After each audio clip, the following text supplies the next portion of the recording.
en 1995, le studio belge Apil est entré dans la légende 4 ans plus tard en sortant un titre qui annonçait les jeux open world si populaires aujourd'hui. Ce jeu, c'est Outcast, une aventure inoubliable qui reste encore à ce jour l'un des grands classiques du jeu vidéo 3D.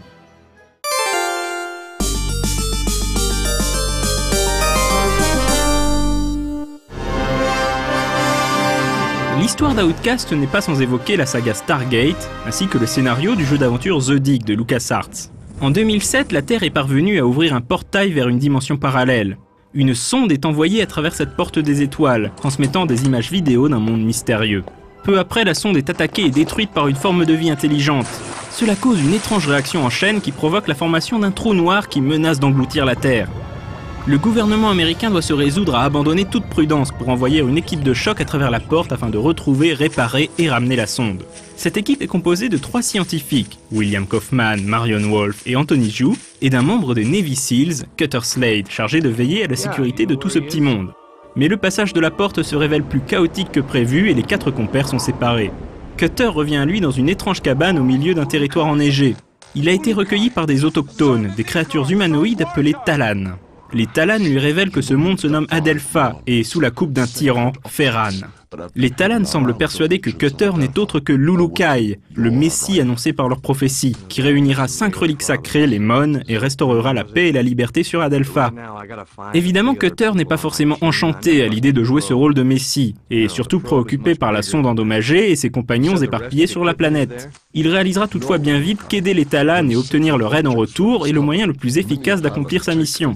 Cutter Slade se retrouve donc avec 2 mondes à sauver, la Terre et Adelpha. Slade to group. Slade to group. Is anyone reading me? Damn it, people! Turn on your receivers!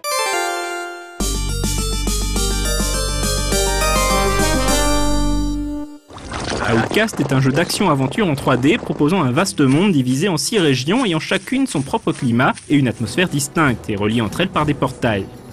Ranzar est la région enneigée où commence l'aventure, le refuge des rebelles s'opposant au règne de Ferran. Cette région fait office de tutoriel. Très vite, le joueur arrivera au Shamazar, la région des temples et des rizières inspirée de la culture asiatique. Lokasankar est le monde des marais, peuplé de dangereux prédateurs.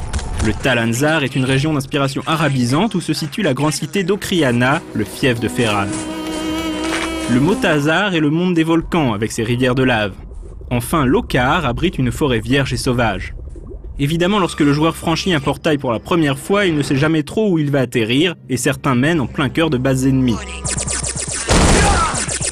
Chacune de ces régions abrite des Talans oppressés dont il faudra gagner la confiance, des campements de soldats servant Ferran et des secrets qu'il faudra découvrir.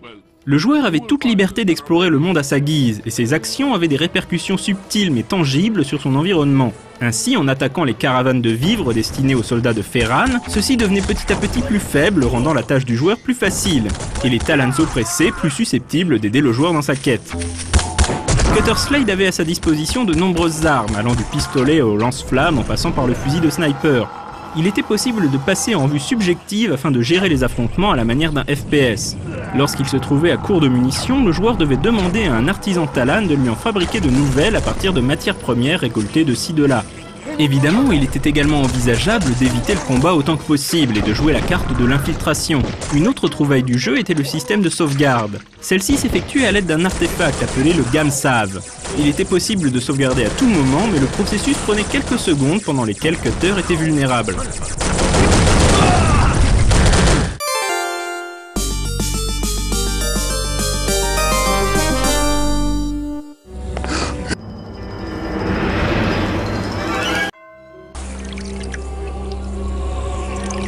Un grand travail avait été réalisé pour donner une consistance au monde d'Adelpha, avec sa faune, sa flore, sa culture et son histoire. L'impression d'explorer un monde vaste et vivant était l'une des grandes forces d'Outcast. Impossible de parler d'Outcast sans parler de ses graphismes et de sa musique. Si les objets et personnages étaient en 3D polygonal classique, Apil avait choisi d'employer la technologie voxel pour le rendu de ses paysages. Pour faire simple, le voxel, contraction de volumétrique pixel, consiste à afficher un environnement en 3 dimensions à l'aide de pixels définis par des coordonnées dans l'espace, plutôt qu'à l'aide de polygones mappés. Cette technique offrait un rendu graphique unique et ne nécessitait pas la possession d'une carte 3D. En revanche, la résolution était initialement limitée à 512 par 384 et le jeu demandait un processeur dernier cri au moment de sa sortie pour tourner correctement.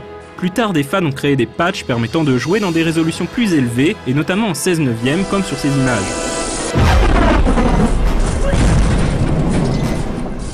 Du côté de la musique, le jeu a marqué pour sa sublime bande-son orchestrale composée par Lenny Moore et interprétée par l'Orchestre symphonique de Moscou. Cette musique hollywoodienne a sans aucun doute contribué à l'aura épique du jeu.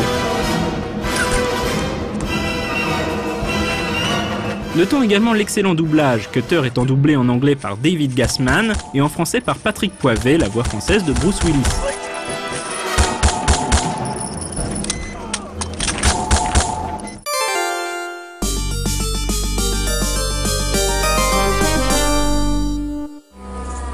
Malgré des critiques dithyrambiques, Outcast ne fut pas un gros carton au moment de sa sortie, ne se vendant qu'à 400 000 exemplaires.